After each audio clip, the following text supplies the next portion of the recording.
Merci beaucoup. Tout un privilège d'être ici ce soir. Ce soir, le titre que j'ai donné à mon message, c'est « Marthe ou Marie ». C'est déterminer lequel on est ensemble ce soir. J'étais vraiment honoré de savoir que Danny était là ce soir. Puis Seb aussi, mais particulièrement de savoir que notre sœur était là ce soir, qu'elle pourrait nous lire le texte. J'étais vraiment content de ça. Et comme je suis conscient que Seb est le conducteur, un ne vient pas sans l'autre. Merci d'être là, c'est vraiment... Danny, on va aller dans Luc 38 à 42. Luc 10, excusez, 38 à 42.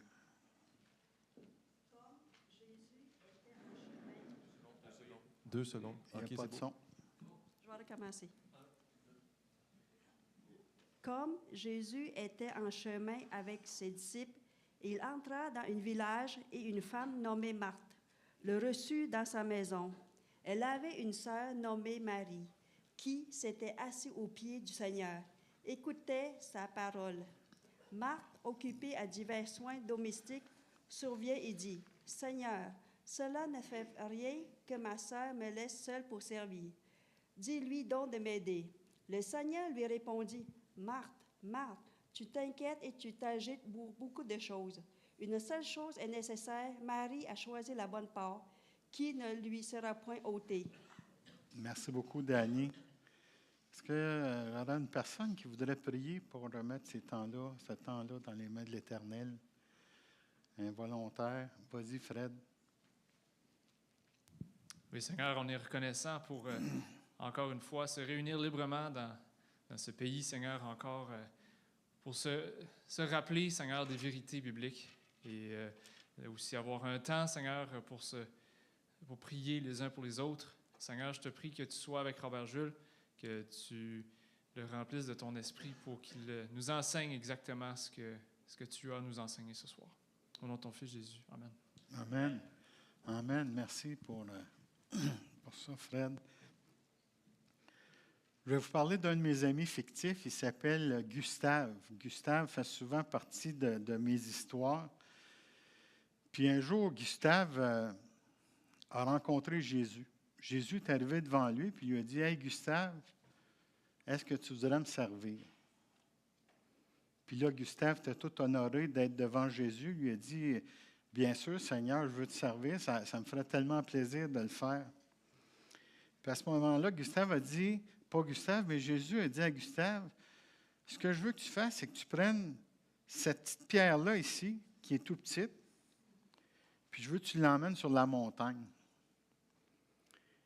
Et là, Gustave a dit, « Ah, ça va me faire tellement plaisir. » Et Jésus a réitéré, a dit, « T'es sûr, Gustave, que tu veux me servir? »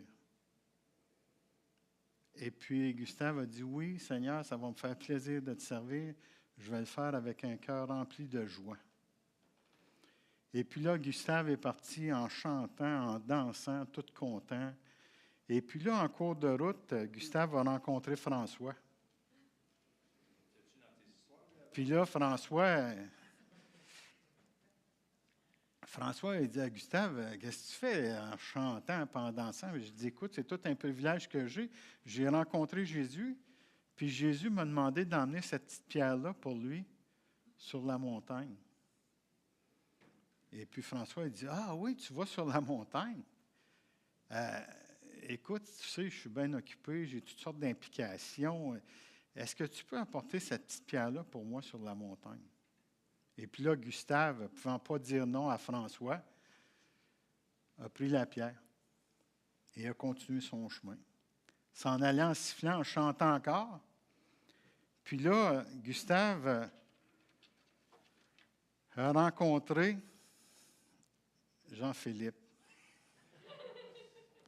Jean-Philippe, c'est un gars occupé, CA, toutes sortes de choses, des entreprises. Puis là, Jean-Philippe, il dit, « Gustave, qu'est-ce que tu fais? » Il dit, « Bien, je m'en vais sur la montagne, il faut que j'aille porter une pierre. » Et là, Jean-Philippe se dépêche, elle dit, « Hey, j'ai justement une pierre en allant à apporter sur la montagne, et comme tu t'en vas là, est-ce que tu peux l'apporter pour moi? » Et puis Gustave a dit, « Ben oui, Jean-Philippe, je ne peux rien te refuser, ça va me faire plaisir de l'apporter. » Puis là, en continuant son chemin, Gustave commençait à perdre un peu de sa joie. Ça commençait à être un peu moins le fun. Puis là, il a rencontré Martin. Puis là, Martin, il dit à Gustave, « Ça n'a pas de l'air à aller, qu'est-ce que tu fais? » « Ah, je m'en vais porter une pierre sur la montagne pour Jésus. »« Ah ouais, tu vas sur la montagne? » Et puis là, Martin dit, « Tu sais, mes études, l'heure de la bonne nouvelle, j'y arrive pas. Tu peux-tu apporter une pierre pour moi? » Je sais qu'elle est grosse un peu, mais je dis, « Martin, je ne peux pas rien te refuser, tu es mon pasteur. Et regarde, je vais l'apporter, la pierre, j'y vais quand même. » Tu sais. Et puis là, Gustave a pris la pierre. Puis là, il a rencontré Guy. Et puis vous savez comment Guy est occupé. Guy a dit à Gustave, « Gustave, qu'est-ce que tu fais? » « Je m'en vais sur la montagne porter une pierre pour Jésus. »« Ah oui? T'apporterais-tu une pierre pour moi en même temps? » « Tu sais comment je suis occupé. Tu sais que je suis engagé dans toutes sortes de choses. Puis tu y vas de toute façon, tu pourras l'apporter. » Fait que Gustave a dit, « Ben oui, c'est sûr, je vais la prendre, ta pierre. » Et puis là, Gustave continue son chemin. Puis là, tout d'un coup, il s'effondre. Il se met à pleurer. Il est découragé. Puis là, il dit, « Je ne peux pas le faire. Jésus, tu m'en demandes bien trop. C'est au-delà de mes capacités, c'est au-delà de mes forces, ce que tu me demandes. » Et puis là, Jésus regarde Gustave, puis il dit, « Qu'est-ce qui se passe? Quelle est la joie que tu avais quand tu as dit que tu allais me servir? »« Ah, tu m'en demandes trop, je ne peux pas le faire, c'est impossible ce que tu me demandes. » Puis là, Gustave, il prend cette pierre-là ici, puis il dit, « C'est quoi cette pierre-là? » Alors ça, c'est Guy qui me l'a donné. Comme je m'en allais sur la montagne, il m'a demandé si je pouvais l'apporter pour lui. Puis comme Guy est occupé, il est engagé, je ne pouvais pas lui dire non. Jésus lui dit, « Je ne t'ai jamais demandé d'apporter cette pierre-là. » Et puis il fait la même chose avec la deuxième pierre. C'est quoi cette pierre-là? C'est Martin. Hey, Martin, c'est mon pasteur, il est engagé dans l'Église, il est en train de faire des études en plus, il a l'air de la bonne. Il y a tellement de choses que je ne pouvais pas dire non à Martin. Jésus dit, « Ouais, mais moi, je ne t'ai jamais demandé d'apporter cette pierre-là. » Il continue son chemin. Pas il continue son chemin, mais Jésus lui continue à prendre des pierres, il prend une autre pierre et une autre pierre jusqu'à ce qu'il arrive à celle de François, puis ils lui redisent encore la même chose. « Je ne t'ai jamais demandé d'apporter cette pierre. » « Ouais, mais François, on ne peut pas lui dire non. Tellement dévoué pour l'Église, tellement engagé. » Puis de toute façon, quand j'ai rencontré François, j'avais juste une pierre. C'était facile pour moi d'en apporter deux. Jésus dit, « Gustave, la seule chose que je t'ai demandé, c'est d'apporter cette pierre-là ici. C'est la seule chose que je t'ai demandé. »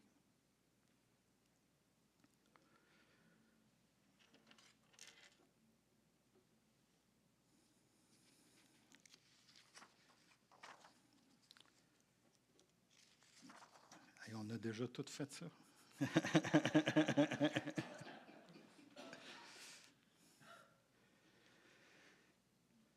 Luc 10, 38, 42 nous raconte l'histoire de la visite de Jésus chez deux sœurs, Marthe et Marie. C'est un passage qui est souvent interprété comme un terme de priorité dans la vie chrétienne. Entre l'action active, le service et la dévotion contemplative. La visite de Jésus chez Marthe et Marie, c'est un passage qui commence par le récit de Jésus qui entre dans le village, qui est accueilli par Marthe dans sa maison Et on peut voir dans ce passage-là, ici, qu'il y a deux réponses distinctives à Jésus.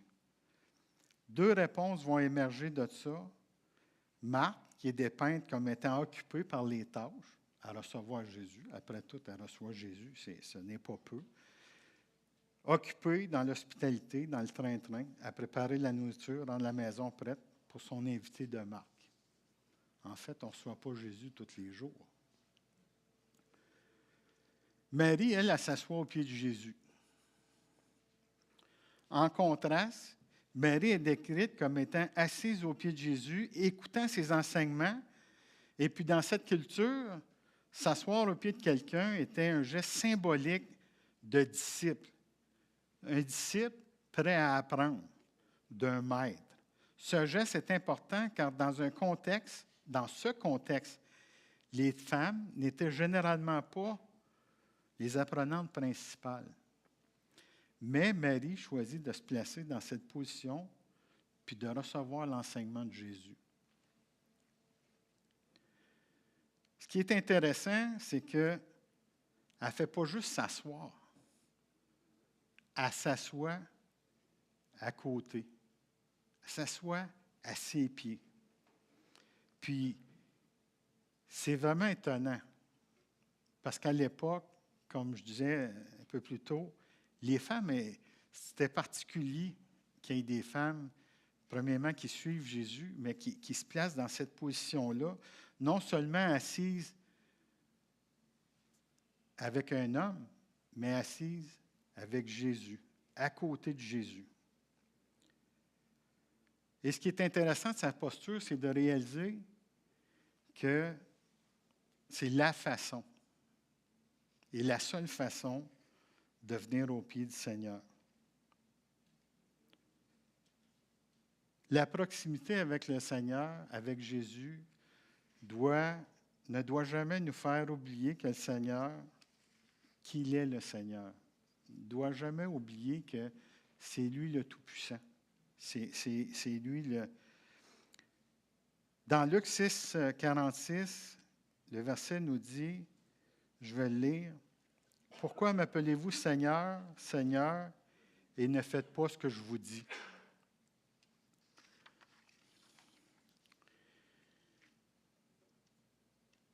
Elle écoutait sa parole. Elle était attentive à ce qu'il disait. C'est sûr que ce n'est pas l'unique moyen de communier, d'avoir une communion avec Jésus, mais c'est tout de même la principale. Comment lui obéir? Pas en suivant nos émotions, nos ressentis, selon l'humeur du moment, mais lui obéir parce qu'il est écrit, parce qu'il dit, par ses enseignements.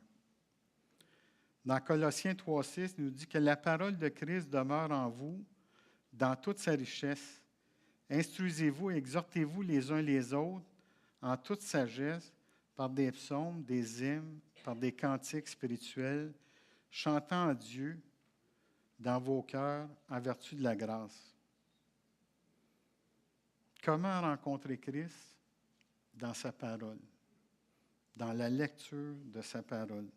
La lire, la méditer, l'écouter dans des prédications, puis ensuite la mettre en pratique dans notre vie.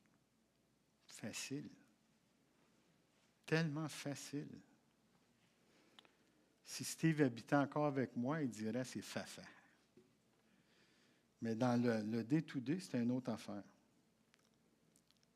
Marie, elle n'écoutait pas simplement. Elle entendait ce que Jésus lui disait. Elle était attentive.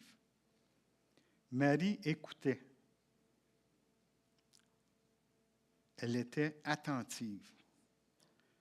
2 Pierre 1,19 nous dit « Et nous tenons pour d'autant plus certain la parole prophétique à laquelle vous faites bien de prêter attention, comme à une lampe qui brille dans un lieu obscur jusqu'à ce que le jour vienne et paraître et que l'étoile du matin se lève dans vos cœurs. » Écouter la parole, attentivement, y porter toute notre attention.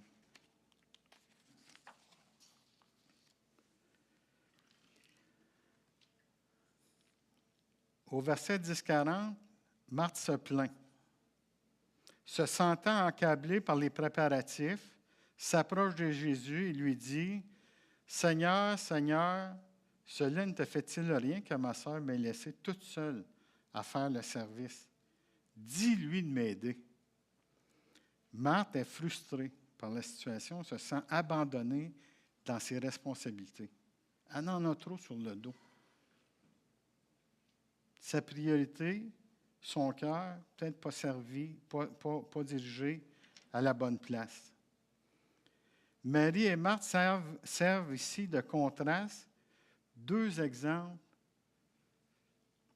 pour des disciples de Jésus. Elle accueillit Jésus dans sa maison, comme on peut voir. Il entra dans un village et une femme nommée Marthe l'a reçu dans sa maison. Marthe est dans un rôle clé pour ce que l'Écriture veut nous enseigner ici, dans ce passage-là.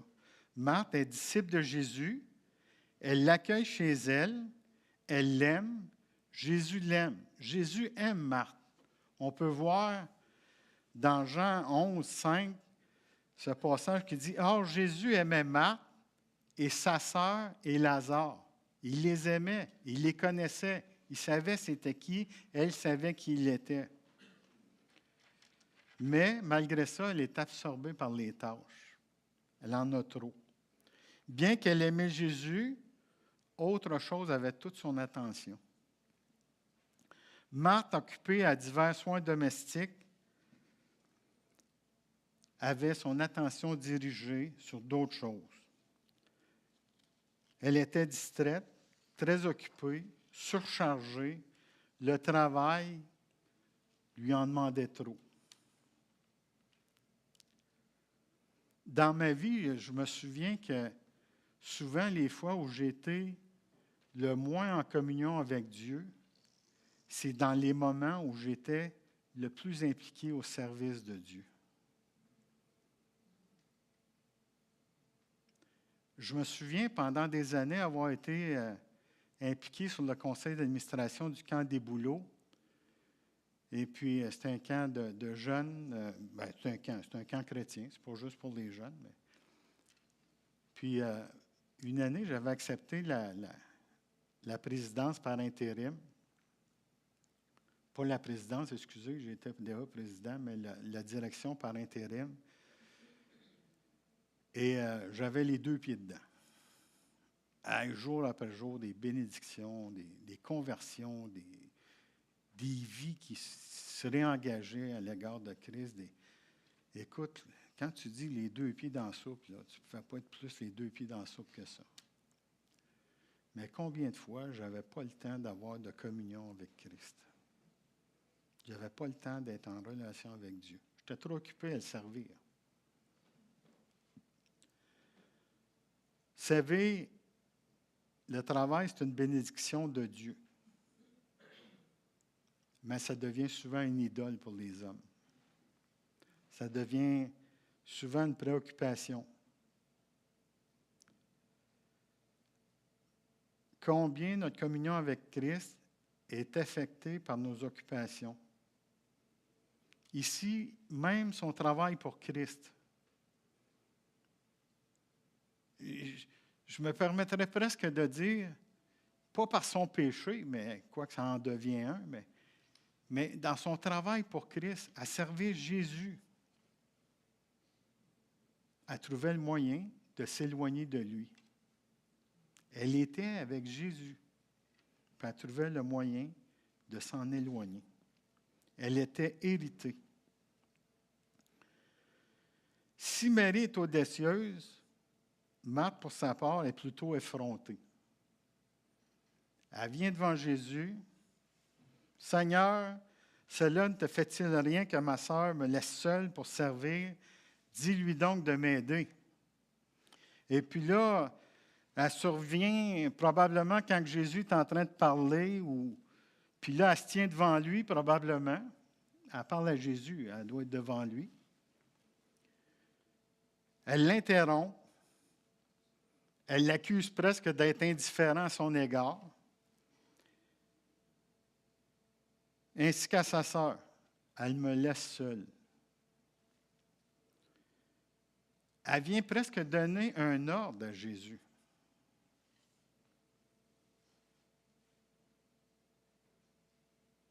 Le problème, ce n'est pas le travail ou le service qu'elle est en train de faire. Le problème, c'est la communion dans laquelle elle le fait. La communion, la disposition dans laquelle elle le fait. Merci. Si j'étais frette, je vous aurais lancé un chocolat. Il l'a fait juste une fois, mais je n'étais pas là. Le problème, comme je disais, c'était dans la communion, la perception du moment. Elle n'avait pas une bonne attitude de cœur. Son occupation, son fardeau vient brouiller sa perception du Seigneur. Ça la rend amère. Ça la rend aigrie à l'égard du Seigneur. Il est indifférent. Il est injuste. S'imagine pouvoir lui dire quoi faire.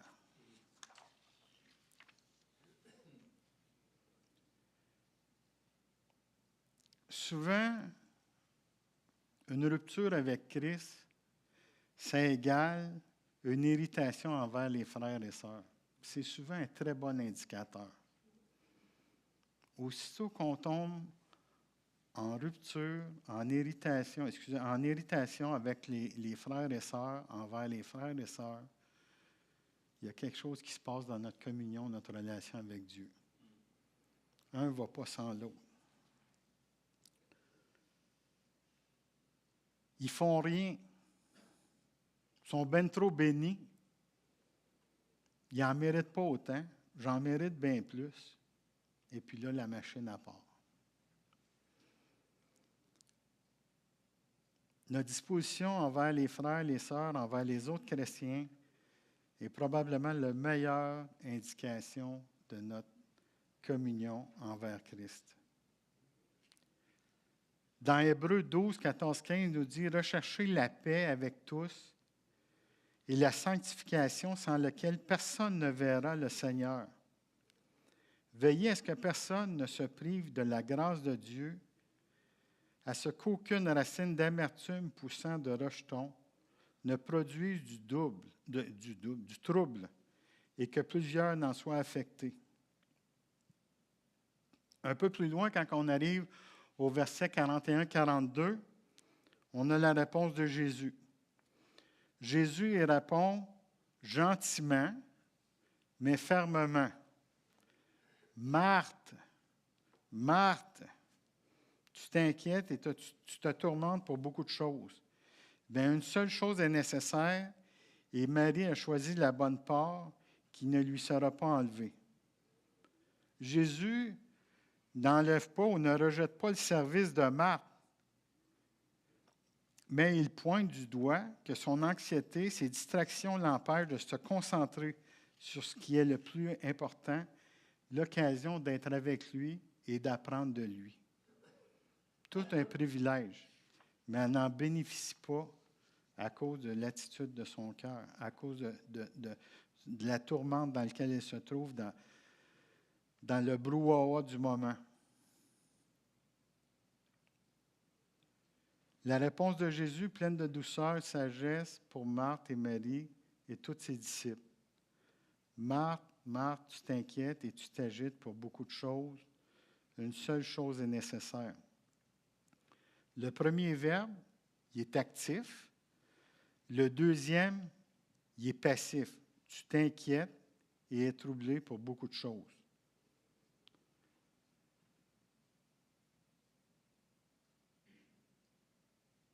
Nous entretenons nos soucis, puis nous sommes tourmentés par ceux-ci. Souvent, nous les nourrissons. Souvent, on s'assoit avec un autre chrétien qui est dans la même attitude d'esprit que nous, puis là, les deux ensemble, on se motive. Le travail, ce n'est pas mauvais en soi, mais le travail ne doit pas devenir notre Seigneur. Le travail ne peut pas être notre Seigneur. Il y a plein de choses importantes dans le monde, mais il n'y en a pas une qui est plus importante que Dieu lui-même. Pas une seule. Et là, vous allez me dire, ouais, mais là, oui, mais les priorités ont besoin d'être ordonnées. Les bonnes priorités, notre attention, notre cœur, notre agenda, pas nécessairement une quantité, mais une priorité. Si je suis en communion avec Dieu, puis je cherche la communion avec Dieu, je vais en vouloir encore plus. Moins j'en ai, moins j'en veux. Moins j'en veux, moins j'en ai besoin. Puis pourtant, je suis dans le champ. Matthieu 6, 31, 33 nous dit, « Ne vous inquiétez donc point et ne dites pas, que mangerons-nous, que boirons-nous, de quoi serons-nous vêtus? Car toutes ces choses, ce sont les païens qui les recherchent. Votre Père céleste sait que vous en avez besoin. Cherchez premièrement le royaume et la justice de Dieu, et toutes ces choses vous seront données par-dessus. » L'inquiétude égale idolâtrie. Nous devons changer notre perspective par la foi. Pas en train de dire lâchez votre job demain matin pour avoir une communion avec Dieu, c'est peut-être pas une bonne idée. Vos conjoints ne seront peut-être pas fiers de moi. Là. Nous ne pensons pas qu'à s'asseoir au pied du Seigneur, si nous ne pensons pas que s'asseoir au pied du Seigneur n'est pas une nécessité, on est dans l'erreur. Ainsi, si je ne le fais pas, tout le reste nous presse et finit par être tout ce qui compte. Et puis là, quand on s'embarque dans ce pattern-là, on est donc occupé. On a passé 20 minutes à niaiser sur Facebook tantôt, mais là, on n'a pas le temps de faire d'autres choses. Puis là, quand tu arrives à la fin de la journée, je trouve ça tellement le fun quand mon application a dit « Vous avez passé 1h45 minutes sur votre téléphone aujourd'hui. » À chaque fois, là, j'essaie de me dire « Ouais, j'ai eu plusieurs courriels. »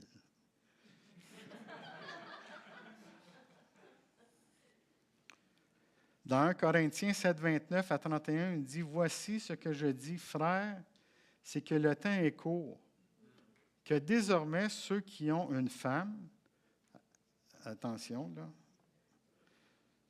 rentrez pas chez vous à soir et dire que je vous ai dit ça, là, laissez-moi l'interpréter. Voici ce que je dis, frères, c'est que le temps est court, que désormais ceux qui ont une femme soient comme n'en ayant pas, ceux qui pleurent comme ne pleurant pas, ceux qui se réjouissent comme ne se réjouissant pas, ceux qui achètent comme ne possédant pas, et ceux qui usent du monde comme n'en usant pas, car la figure de ce monde passe. Si je n'ai pas de temps pour Jésus, c'est qu'il y a une idole dans ma vie qui m'en empêche. Si mon conjoint, ma conjointe devient une idole, si mon conjoint, ma conjointe devient plus important que Jésus, j'ai un problème. Si mon travail devient plus important que ma relation avec Jésus, j'ai un problème. Jésus ici appelle Marthe à la repentance. Marie a choisi la bonne part, verset 42, qui ne lui sera pas ôtée. Il y a un choix à faire.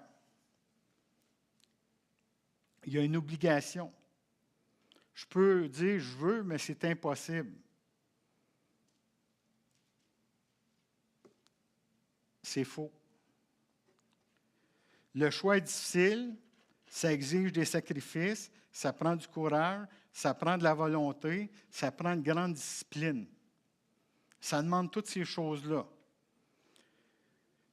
Je vais vous dire, quand je regarde la liste, je l'écrivais ou je la transcrivais, puis je me disais, waouh, je n'ai pas tout ça, moi. Il m'en manque. Mais il s'agit d'une décision à prendre. J'ai un choix à faire. Vous savez comment est-ce qu'on est bon dans les décisions quand arrive le 1er janvier? Cette année, je vais aller au gym à tous les 2 jours. Je vais courir. Et puis là, je vais perdre 20 livres. Je ne sais pas, ça fait combien de fois je dis ça, je vais perdre 20 livres. Je cours encore après ces 20 livres-là. J'essaye encore. Mais non, mais on a toutes sortes de choix, de décisions qu'on prend qui sont loufoques, anodins, mais on ne prendra pas le temps de s'arrêter puis de dire, hey, là, aujourd'hui, j'ai besoin de prendre une décision pour ma communion avec Jésus, pour que cette communion-là avec lui passe avant tout. Je vais peut-être devoir faire des ajustements, repousser des choses, réorganiser mon agenda, repousser des tâches, demander de l'aide. Ça se fait demander de l'aide. La semaine passée, je demandais à Bruno, « Gars, Bruno, je ne l'aurai pas. Là. Si tu veux, on va changer nos mercredis ensemble parce que je n'y arrive pas. » J'aurais pu tout abandonner, lancer mes roches là, puis dire, « Non, je suis allé voir pour de l'aide. » Le divertissement, la TV. Moi, je regarde ma femme, des fois, elle aime ça écouter des émissions, puis elle n'aimera pas ça, je dis ça, là, mais moi, là, je regarde ça, puis je me dis, c'est tellement une perte de temps. Mais ça va bien, j'aime pas ça à la TV. C'est facile pour moi de dire ça. Mais combien, hein, à cette heure, les émissions en rafale, des fois, je passe dans le salon, je me dis, ah, ça joue en cause. Oui, c'est une série. Wow! Ça joue souvent une série, hein?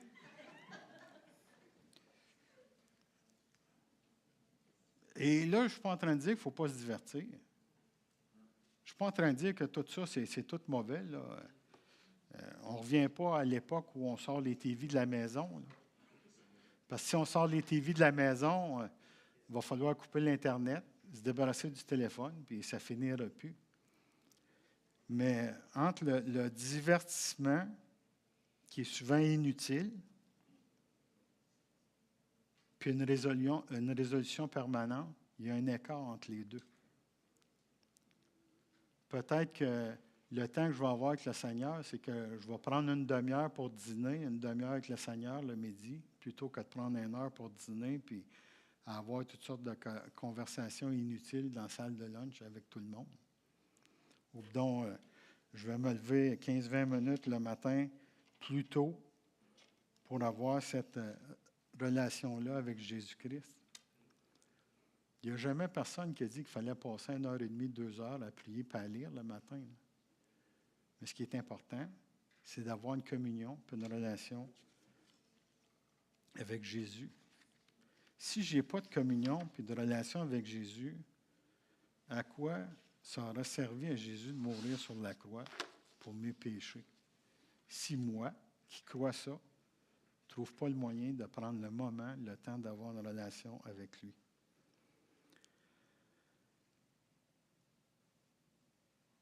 Jésus,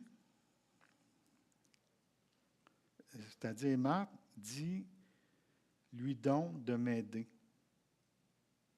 Et puis Jésus lui dit, cette part ne lui sera point ôtée, ni par Jésus, ni par personne. L'ennemi veut nous enlever cette part-là. L'ennemi est content quand on perd cette communion-là, quand on n'est plus en relation avec Jésus. Question que j'ai pour vous ce soir. Qui ou quoi vole de votre bonne part en ce moment? Qui ou quoi vole de votre bonne part en ce moment? Jésus nous promet qu'il nous offrira le meilleur si Vous le voulez avant tout. Dans Colossiens 3, 1, 4, dit « Si donc vous êtes ressuscités avec Christ, cherchez les choses d'en haut, où Christ est assis à la droite de Dieu.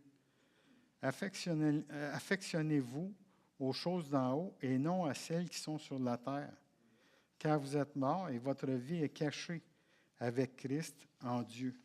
Quand Christ, votre vie paraîtra, alors vous paraîtrez aussi avec lui dans la gloire. » On va passer plus de temps avec Christ qu'ici-bas. Plus de temps avec Christ qu'ici-bas. Je ne veux pas étirer ça,